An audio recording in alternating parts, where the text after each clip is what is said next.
On today's show, we will discuss kits. Yeah, do it yourself. Those kind of kits.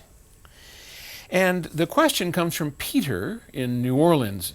Hey, Paul, I love your explanatory videos. Well, thank you, Peter. I wanted to know the reason that kits are no longer available for do-it-yourself. I see the Chinese tube kits, but I never read anything good about them. I'd love to try my hand, but I never see anything worthwhile out there. And Peter, I'm with you. I think you're right. We made a kit at PS Audio called The Source, and it was more of an assembly project than a true kit. So The Source was a preamp, kind of a cool preamp. We gave you a chassis, or actually we gave you all the parts, and then you had to assemble the chassis. We gave you a tested PCB, a printed circuit board with the circuit already on it, and then you installed that, hooked it all up, put the wiring on, no solder necessary, and then you got a complete preamp, and it was at a lower cost. It was a pretty cool product. We sold, I don't know, a couple of hundred of them. It just never went over too well. And I remember years ago, Heathkit, what was there, Dynakits? I don't remember. My dad, my father Don, built his own television. He bought a kit. I don't remember, probably a Heathkit, and he built an entire damn television, of which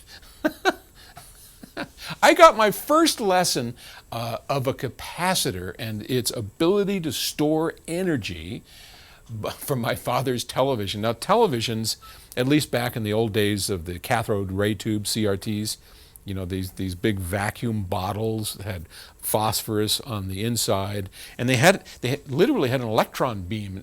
As we used to watch those things, here was this electron beam, blasting these high voltage electron beams straight at you.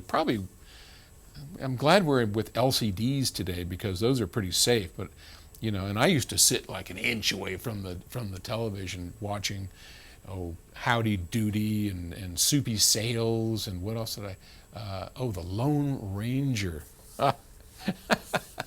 He was one of my favorite. I loved the Lone Ranger. That guy, all dressed in white, silver bullets, mask, he was a superhero, right? He fixed anything, and he was a good guy. But those cathode ray tubes used a lot of high voltage, and they had capacitors that fed those high voltages and cleaned up the power supply. So when my father finished building his Heathkit, he called down to me in the basement and said, "Hey, come, help me move this thing." So I picked it up, and he said, "Don't touch that." Whatever he was pointing to was some sort of capacitor. And as we picked this thing up, he got it about an inch off the table. He turned his head for some reason, and I thought, well, I'm going to touch it. My dad told me not to, right? So what's a young rebel like me going to do? Touch the damn thing.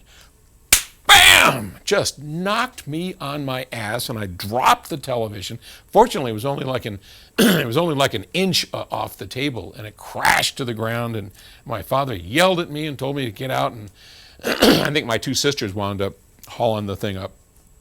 And he was so pissed at me, but it didn't break, so I'm okay. And that's how I learned about capacitors and their ability to store energy. What were we talking about? Oh, kits. Why don't we make kits? Well, is there really a market for that today? Here we are at PS Audio, and we love making audio products, and I don't think I would tackle a kit because I don't think there's much demand out there for it, especially if you need skills like soldering. And another reason would be a true kit, like the old Heathkits. You actually plugged in the resistors, soldered them, clipped them, followed a map or a schematic, diagrams.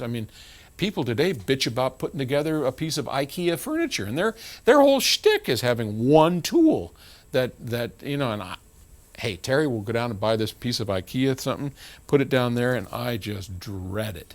I'm just lazy when it comes to that.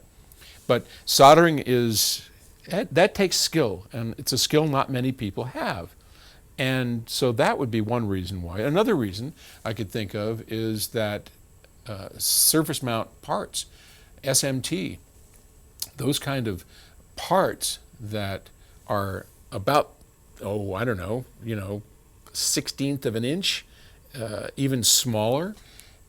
How is anyone going to play with those things? So if there were kits, you'd have to have pre-assembled circuit boards. They'd have to slide into the cabinets easy, and I just think it might take some of the fun out of those kits. So, I'm just rambling on here about my general thoughts, but that would be my guess. I do remember with great fondness kits, and maybe someday somebody will bring them back, and I hope they do, because I'd love to see you have some fun and get your hands dirty building something. Nothing I like better, but then I do this for a living, right? All right, thank you for asking. Talk to you tomorrow. Bye-bye.